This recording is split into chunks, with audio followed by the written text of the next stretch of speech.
Welcome back to the show. Today we have Trevor Botkin. He's the Vice President of CorporateConnections Canada. Trevor, welcome back to the show. Thank you. Thank you for having me on the show, Kevin. Yeah, I'm excited to have you on the show. I think what you guys are doing at CorporateConnections is actually really innovative and cool. But maybe before we get into that, let's get to know you a little bit better and start off with where you grew up. For sure. So I was actually born in Denver. Okay. And in the late 70s, my entire family moved to Winnipeg, Canada, which was a vertical shift. Sure. About a mile in terms of altitude. So that was a big change for us. And then I spent most of my years in Winnipeg before spending some time in Toronto and back in Winnipeg, and then was in Florida for about 7 years. And now I'm based out of Montreal. Okay. So what did you take in university and why? So my background, like the formal education I had, was a general arts degree, mostly specializing in theater and film. Okay. With a bit of English, making me super employable into the market. I think I actually have the same education as our current Prime Minister. Got you. Yeah, no, but it's cool. That stuff's fun though, right? You probably really enjoyed it. I think more than just fun, it's an ability to communicate that's key in what we're seeing in our market today is people who are able to communicate clearly and convey complex thoughts or emotions in such a way that people are able to duplicate them or receive them better. Makes us do well in these corporate environments. So it wasn't that hard of a shift for me to go from more formal acting into consulting or into helping companies understand their own story and how to tell that better in the market. Very cool, man. So walk me through your career up until CorporateConnections, because you've done a ton of stuff in a bunch of different industries, and it's actually quite fascinating.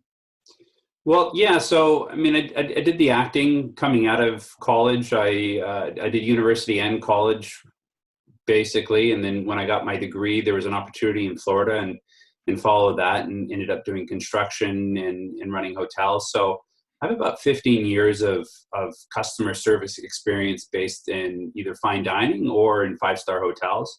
A little bit of construction experience and then consulting. I spent 2 years in video games, where I was the head of business, kind of working on location-based virtual reality. So things that you would see in amusement parks or Dubai or places like that. So bounced around a little bit, but I think that the through line was always how to weave storytelling into business. Sure. And how to get people engaged on different levels, be it emotionally or thoughtfully, into things that for me I was always passionate about. And part of that is connecting with individuals. Sure. No, that's interesting because your background very much plays into that, right? And to what you're doing today. And we actually got to meet in person, well, I guess last year now, like almost a year ago. And so it's interesting just to see how you've transitioned and now you're at CorporateConnections. So do you want to walk us through how you moved to CorporateConnections and what exactly is CorporateConnections? Sure. Well, so a year ago when we first met, I was head of business for this video game company that's doing extremely well here in Montreal. And we had our big location-based title that was up for an award with our partner, which was Starbreeze US. Sure. At the time. So that's where we met. And following that, we'd done a bunch of other things, and the company was looking to pivot more into traditional gaming. And it was something that wasn't necessarily my strong suit. At the same time, as part of my business development opportunities, I had joined as a member of CorporateConnections here in Montreal, one of the chapters that was forming. Gotcha. And really the ethos of that is surrounding yourself by individuals who have been successful in business and who have grown a business and who are looking for kind of a higher level of opportunities than just standard networking. So we meet every 2 weeks and share opportunities. But more importantly, I think it's these meaningful relationships and doing something bigger than just creating business. So that was basically my introduction to it. And so in May, when my company was going through a bit of a change and I was offered a different role, I saw it as an opportunity to step down and move into another direction. And the same day that I tendered my resignation there, I was actually offered an opportunity at CorporateConnections Canada to take over as the vice president. So it seemed to be a timing thing and a bit of a serendipitous exchange that happened there, and haven't turned back. So that's really great, man. So walk us through what exactly do you do at Corporate Connections, and what do you guys actually do as an organization for your membership? Sure. So the vision of Corporate Connections really is to be the premier executive networking organization within Canada. Okay. Now we're a sub-franchise of Corporate Connections Global, which is, taking huge roots right now in India, Japan, Sweden, across the United States, and Canada being one of the first ones out of the gate. Very So cool. we have chapters in BC, Alberta, Ontario, and the kind of our big stronghold is here in Montreal. And we really, it's just about empowering business leaders to create some meaningful change. And we do that through some traditional business networking in terms of identifying and helping our members find opportunities. And more importantly, we do some great professional development for our members. And the last part of it would be more sort of a mentorship or kind of peer mentoring, where our groups kind of break up into smaller groups where they can really focus on helping each other with problems that wouldn't be necessarily appropriate or applicable to the overall larger group. Sure. So my role is as the VP Canada, obviously, the first priority is making sure that all of our members are leveraging Corporate Connections as a tool correctly. It's only as good as the user at the end of the day who's using it. So helping them leverage that to the best of their ability. And then also I'm focused heavily on expanding the brand into emerging markets, which for us right now is Toronto and Ottawa. Got you. No, that makes a lot of sense. So I'm curious though, you mentioned something that I find really interesting is obviously you have these people that have been successful, whatever that really means is kind of different, but they have, like, everybody has problems. They're just different problems, right? And if you can network with people either in your country or outside your country that have maybe either expanded into other countries or have had or gone through problems that you're about to face, it's really, really useful to have a network of people that can help you with that. Have you guys found that? And that seems like one of the biggest strengths that you guys would provide your members. Yeah, I think there are strength in numbers. I think, when I look at what my ideal member would be, it's obviously someone who's achieved great success and through their own thing, already have a great network.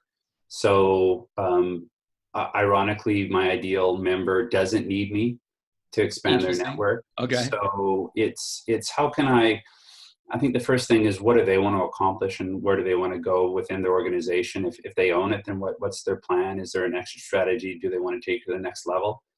And how do we facilitate that? How do we help that? How do we make introductions that otherwise they may make, but it may take them longer? So, I often ask members, what's the ideal opportunity for them? Who's the introduction that for them would radically transform either their life or their business? Is it locally? Is it at the government level? Is it nationally? Is it internationally? So at the national office, we work very closely with our counterparts across the globe and try to set up connections or set up relationships and fostering these sort of connections and then getting out of the way and letting them do business. So it's a funny business in that sense that it's always based on actually genuinely helping each other grow your business without anything in return, without asking for, a percentage or a kickback or anything like that. It's really based on this idea of giver's gain, which came out of our sister organization, BNI. Okay. This idea that by giving, you are also receiving, you're gaining from that gift, which I think is a great philosophy, is that idea of helping others without expecting anything in return. Yeah. Or the other thing too, I've heard it is like, give more value than you receive, right? As a company. And that always kind of resonated with me. One of my old bosses used to say that all the time. And it sounds like you guys very much kind of share that, right? Yeah, it's finding a balance. I mean, obviously they're paying a membership. So Sure. it's there's certain value that I want to obviously give in sense of that. But it's also, for me and also for our president, David O'Neill, there's a real sense of we actually really care about seeing our members succeed. So it's not, I've been a member of other organizations and I've consulted to other organizations where at the end of the day, it's about number of members and how many members can you add. And we took a very different approach to saying, if we take care of our members, then we'll see growth. Right.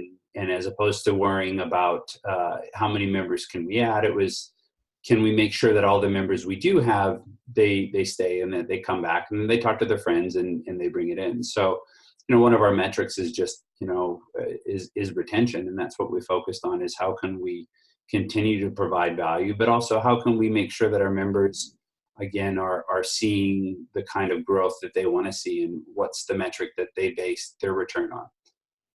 And for some, it really is the relationships. And for some, it needs to be quantified as a number because they report to someone else. They're not the owner. And so they have to justify that membership fee. So everyone's different. Everyone has a story, and everyone has their own targets in that. And so I think for me, the thing that I take the most pride in is getting to know each of the members as best I can, and seeing how then I can help. I think the measure of any good leader is their ability to help those around them. So, for us, it's challenging. It's very exciting, but it's at the same time, it's very rewarding when we see that people are doing business amongst each other and seeing great success. Sure. So you touched on it quickly, but I want to cover some of the other membership benefits. Well, certainly. So within our organization, they're based at chapter level. So each chapter operates uniquely in its own sort of bubble. Okay. I wouldn't say silo because they do touch upon each other, but within each chapter, there is no competition.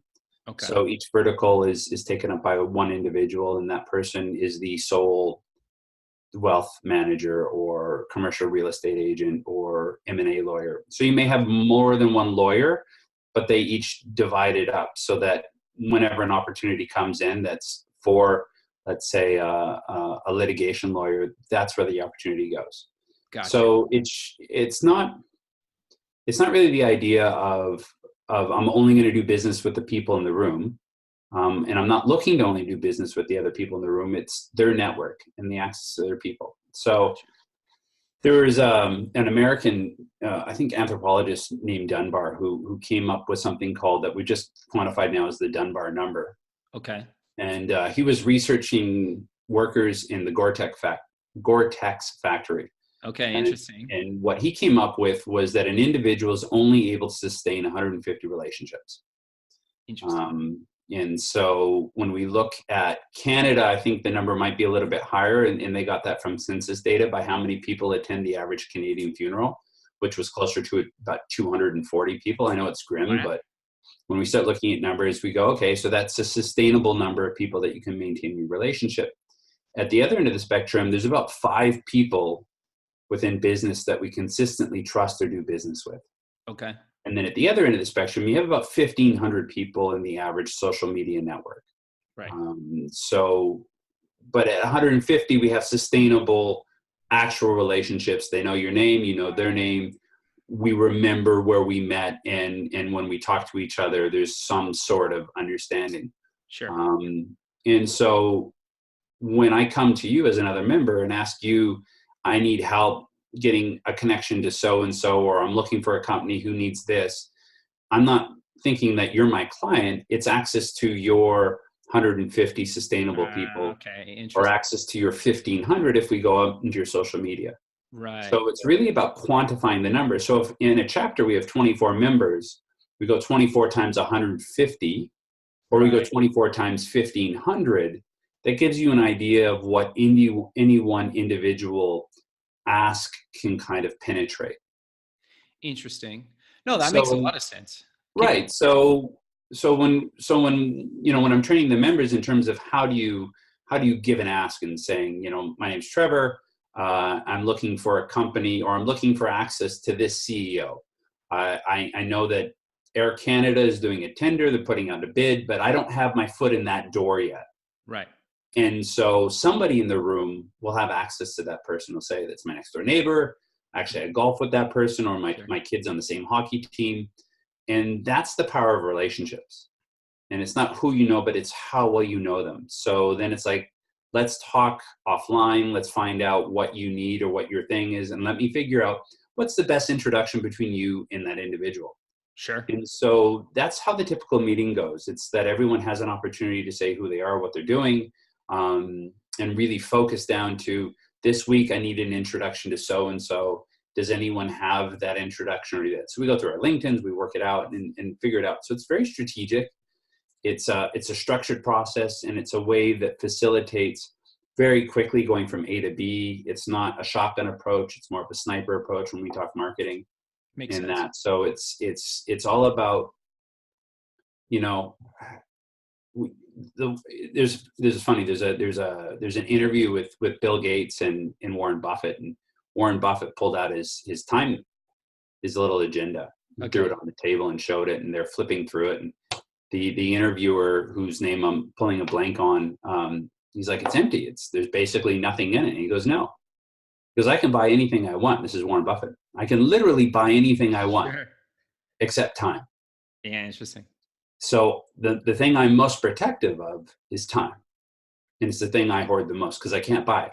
Sure. So I think my job is to protect that time and do that. So it's the same thing for our members to say, the more successful you are, the busier you are, the higher you move up within an organization, you're probably paid more, you have more staff, but you don't get more time. Yeah. So part of the promise of Corporate Connections is that it's to get back time. So instead of you Googling something or searching something, you ask the group, and the group comes back with their best practices or their connection or their uncle or whatever it is. And if you expand that to a global kind of paradigm, when our members say, I'm going to France and I need to know who do I connect to in France that handles this, we just reach out to our counterparts in France, and it's the same process. So it really is, at the end of the day, it's about saving time. So it's a long way of going back to our benefits. But, first off is that you're on your own in that there's no competition in the room.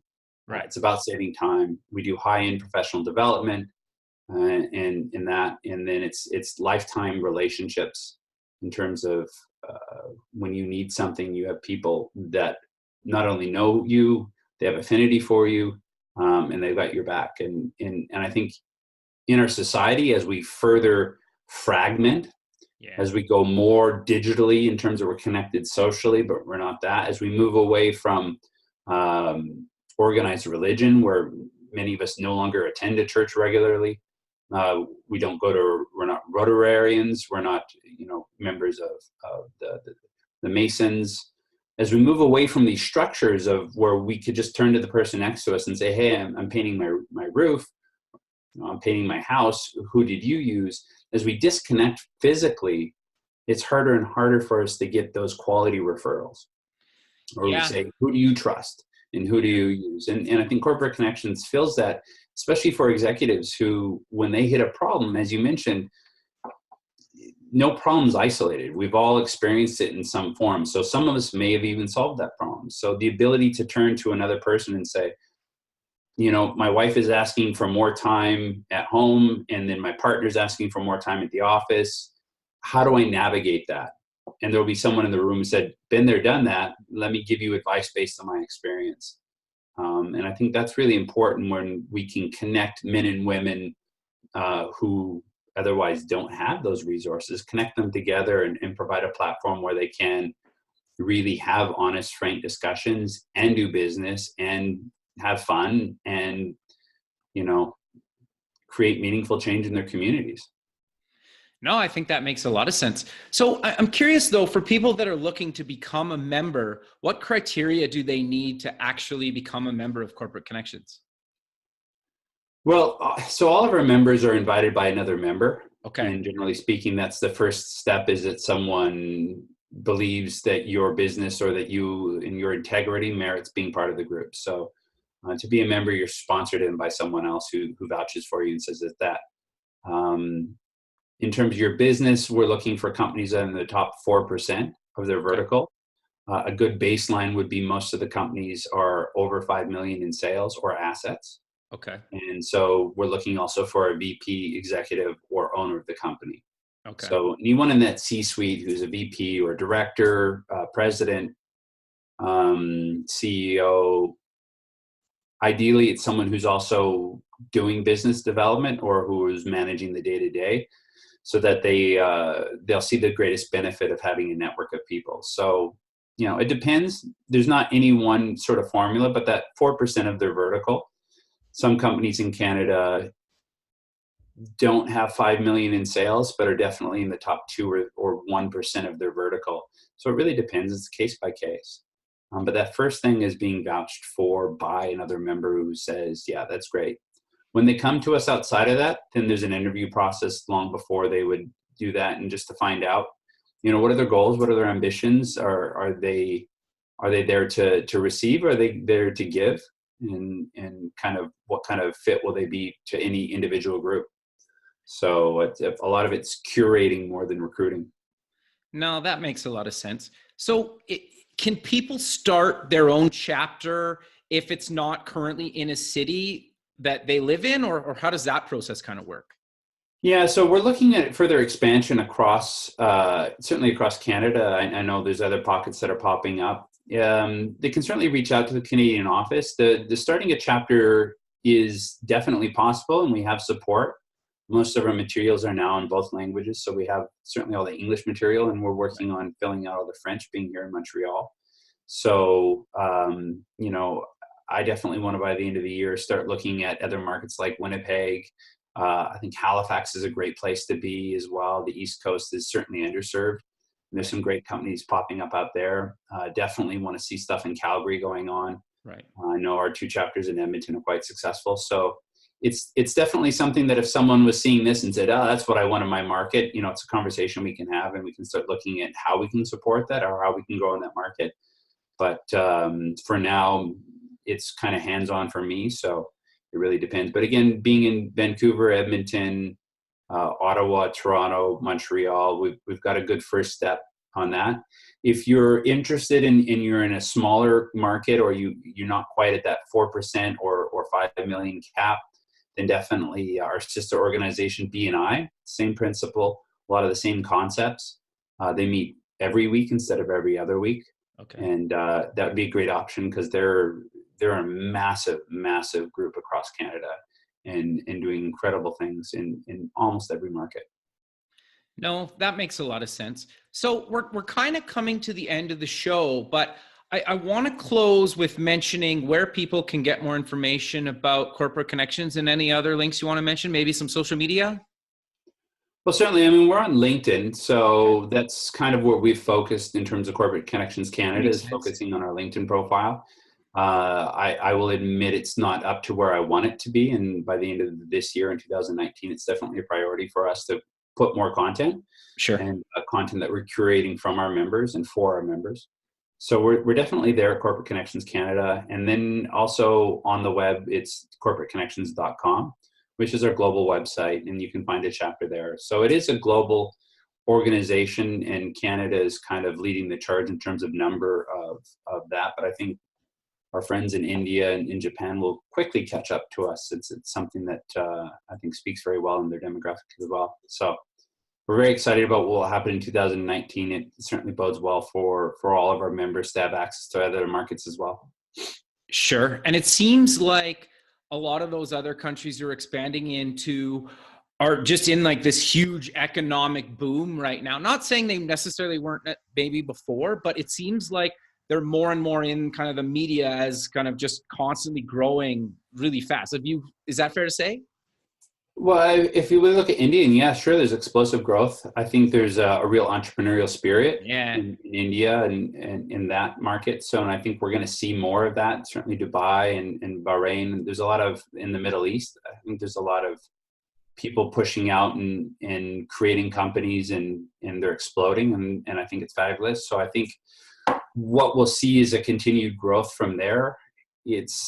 What excites me is that there's a lot more Canadian businesses who are starting to see opportunities overseas. Yeah, makes sense. And where they can grow not just south of the border, but where they can grow into other markets, or they can create partnerships where there's a value both to them and to another market. So we had a whole group from India over here at the beginning of the summer, and those relationships continue strong. So, providing Canadians more access to these markets where you don't necessarily have to get on a plane and go, knock on doors and figure out who do you do. But, because both sides have been vetted, it's kind of a shorter period to find relationships that mean something and where we're all playing on the same sort of pitch, which makes a lot of sense. So I'm excited to that for Canadian businesses, sure. Especially if they want to grow. As the US comes online in 2019, we'll see a lot more expansion that way and a lot more opportunities for Canadian businesses who want to see expansion to the States. As we go into this time where more and more indications that we may have a repeat of 2008, or there's a lot more talk about recession, I think having these relationships are a great way of recession proofing yourself.